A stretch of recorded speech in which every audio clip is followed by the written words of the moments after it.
If you use these two UHF channels, you could cop some massive fines. Channel 5 and 35 are only for emergencies. If you talk on these, you could block someone's call for help and prevent them getting rescued. Use the general use channels like 9, 12 to 17, 49 to 60, or 64 to 70. Or if you're in a four-wheel drive convoy, let's say you're out in the Simpson Desert, and you want to see if a four-wheel drive's over the next dune, use channel 10. Channel 40 is the truckies channel. That's the one that most people know. But if you're on the Pacific Highway in New South Wales or stuck in traffic on the Bruce Highway in Queensland, use channel 29.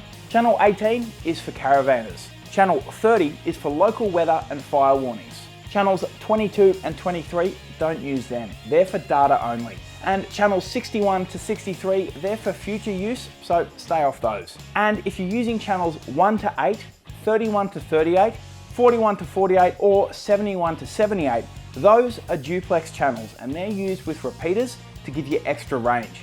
Save this video for the next time you need to use your UHF.